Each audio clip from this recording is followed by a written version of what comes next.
Well, welcome to the UK. It's nice to have you back in Britain again. No, it's not. Welcome to Italy. I was just in London last week, 2 weeks ago. Right. I'm there maybe 6 times a year. Yeah. My best friend's Ross Halfon. Oh, yeah. Okay. Yeah. So I'm always over hanging with him and Jimmy and. I remember Ross's photos in Sounds magazine. That's going back a while. Yeah. Well, and Pete Mikowski. Yeah, absolutely. Yeah. Pete Mikowski's actually writing my book right now. Really? Yeah, I'm writing a book with Pete. That should be interesting. My memoirs. Is it going to be warts and all, or are you going to be diplomatic? No, I'll tell it all. I mean, there's some things you just can't divulge. Sure. No, of course not. But yeah, no. So I'm there all the time. I practically live in Chim. Oh, right. If I'm not in Sacramento, I'm in Chim.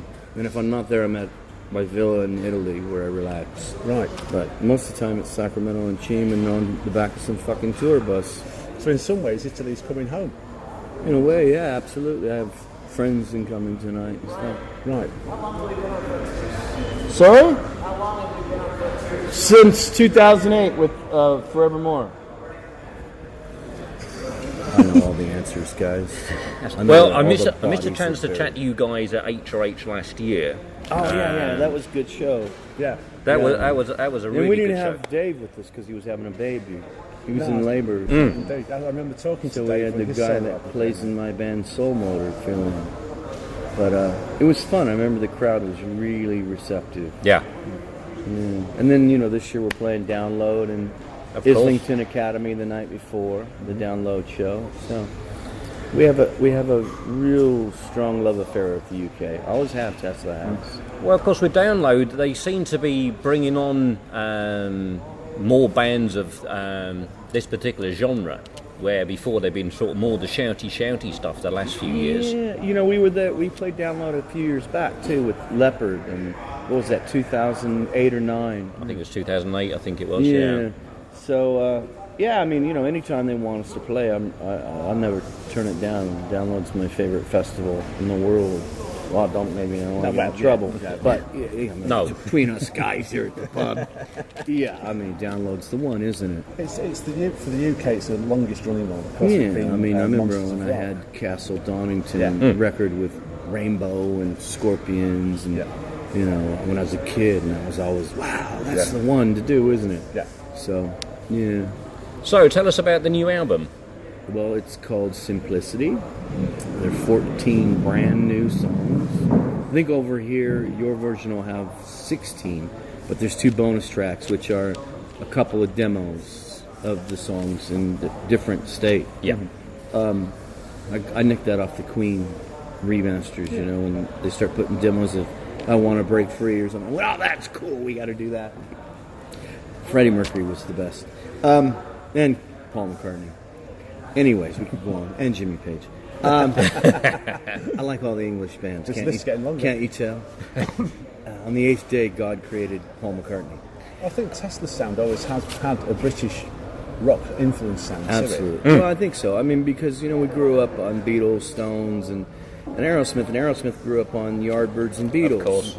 So it all derived from, the British rock bands. We grew up, when we were young, we first started out, we were playing covers of like UFO and Def Leppard and, English bands, I mean, UFO were one of our big, for me, I mean, between Paul McCartney and Pete Way, that's the reason I wanted to be a bass player. UFO, I think, were the most underrated bands ever. Of course, I think they may have inflicted some of the non-success they had on themselves, but they certainly... There wouldn't have been Def Leppard and Bon Jovi without UFO. No. So I think people need, I always give a big shout out to those guys. And, Pete's one of my dear friends, and, I wish he was in the band, but he's not well, battling cancer or whatever. But, so yeah, I mean, we were always, for me it was the Beatles, and to delve a little into all of our pasts, I think there are 2 albums that really defined a musical sound. And the first one of those was the first Van Halen album, which when that came out, nobody had heard anybody play guitar like that before. And it knocked everybody back on the backsides. And then when Mechanical Resonance came out, the buzz that was created, especially for musicians within the UK, because the way that the band interplayed between your bass and two lead see, it's guitar hard for players, me to grab because that knocks everyone. what you tell me that, and I believe you, right? But because I did it, and part of the band that did that, it's hard for me to imagine, like, wow, up there with Van Halen 1, For us, yeah. For us, we were just trying to make a record, of when we were kids, of 2 years of writing a bunch of songs, and that's the way it turned out. It's just the natural sound that happens when we get together and play, all of us together.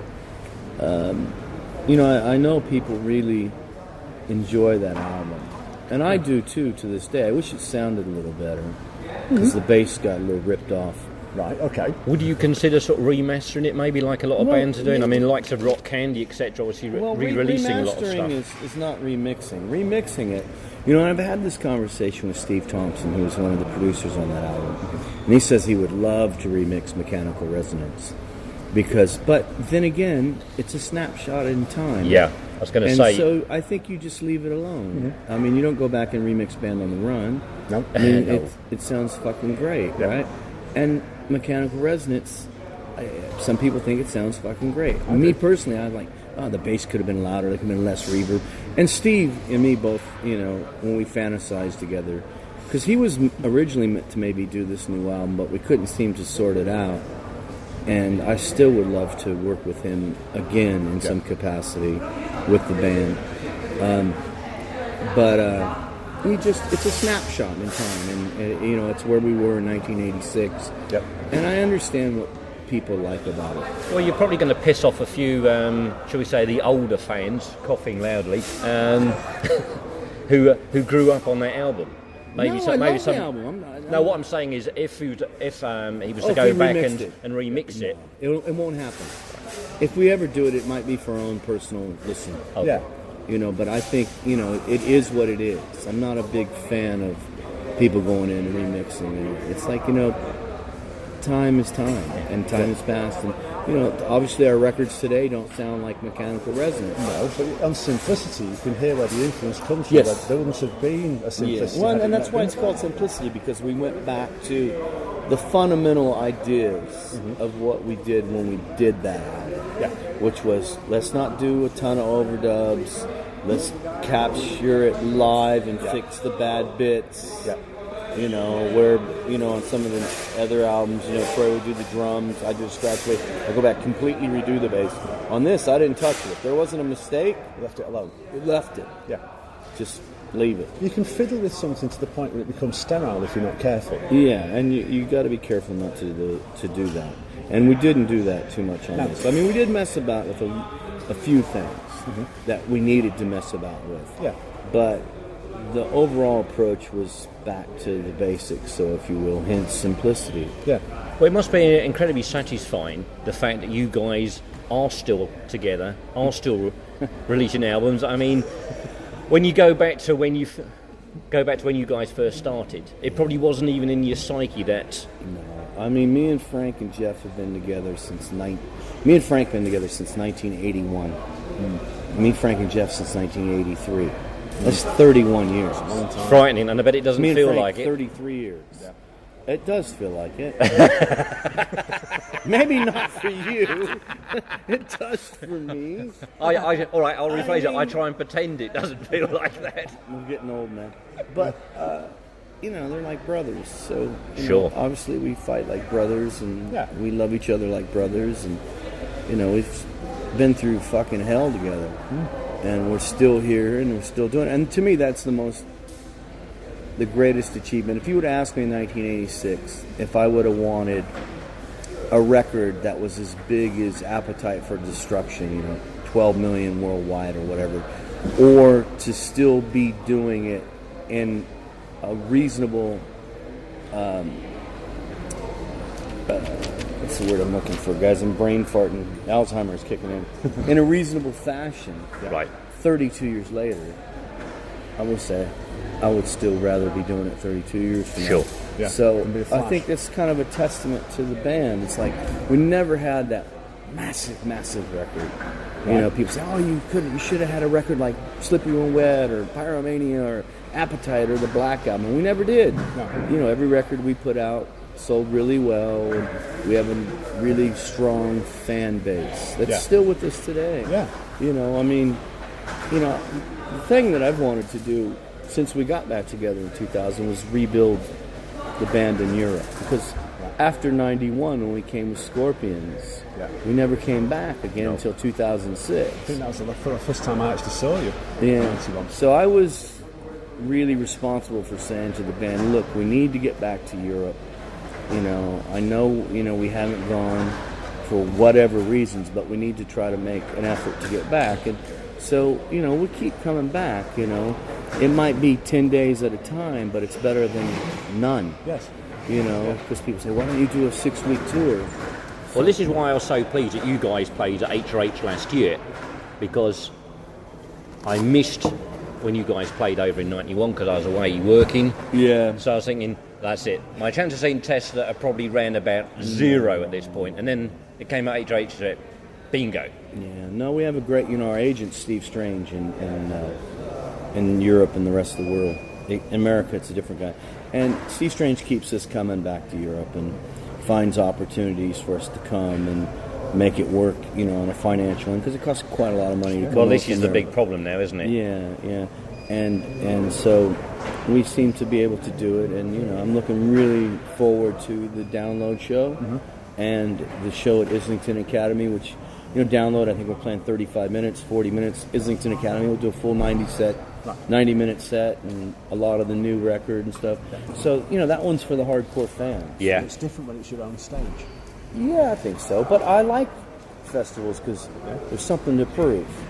I'm a very competitive guy, and I like going on with a bunch of other bands and try to kick their ass. That's the competitiveness in me. And I won't lose that. That's just me. That's my makeup. That's who I am. I'm like a fucking boxer, man. I want to get in the ring and, you know, Just looking for that opening. You know, now, look, I don't want to fuck with Metallica or AC/DC because they beat the shit out of us when we play with them. But anyone else, you know, I'm like, man, I want to play, man. I'll give it a go. I'll fucking put my best up. Let's go. And that's the competitive thing that makes rock and roll. Yeah. You know, it stops it from being complacent. No, fuck. Otherwise, I just relax in my house with my dogs and my wife and spin my vinyl records. What the fuck to come out for? I'm glad he said vinyl before I did. Dude, I get in trouble for mentioning vinyl. Good on you. I bought like 3,000 LPs in the last 2 months. My wife thinks I'm fucking nuts. Go for it, man. No. I built a system, a Macintosh system, old vintage Mac shit. It's crazy. And she's like, dude, they have medicine for people like you. Yeah, it's more vinyl. Yeah, it's like, well, yeah, you know, you got all that fabric in your sewing room. You don't sew shit. My vinyl's worth money. I just paid like $350 for 350 American dollars for Queen Made in Heaven on white vinyl. It's a rare record to I've find. got that on white vinyl. I didn't pay $350 for it, but I bought it when it came out on white vinyl. Yeah. Is it? Yeah, and I'll tell you what, I'll tell you something else for all you vinyl fans out there. I could only find Live at Wembley on vinyl in Italy. It was only pressed for Italy. Is that true? And I found it. I got it. Yeah. Get in. Because Beatles, Queen, Led Zeppelin, that's it, man. Well, of course, vinyl has made a huge comeback. It has made a huge comeback, and it sounds better. Yeah. You know, I've been, you know, in the past, I don't know. I met Jimmy Page when I was in 1995, and we're pretty good friends. You know, he's my buddy, and him and Ross, and they've been telling me, you know, Brian, you got to get into this vinyl, man. This is where it's at. And then we'd go to London. They'd go to the fucking vinyl shops. I'd fuck off down the pub, get a coffee or something. And now I'm like in there with them fighting over vinyl records. And he was right. It sounds better. Yeah. It sounds better. It doesn't sound processed. Fuck CDs. It's all about the vinyl, baby. And Simplicity's coming out on vinyl. I don't know if it's coming out on vinyl here. You can talk to our man Serafino and tell me he needs to put it out, but it's coming out in vinyl in America. Is that 180 gram? 180 grand. Good man. Cool. That's what we like. And of course, we can't. It's not just the sound quality. It's the whole album cover and the whole kit and caboodle. It's the whole thing. Man. But I need to tell Serafino but I don't, you know. Well, thanks ever so much for taking the time to speak to us today. Yeah, no problem.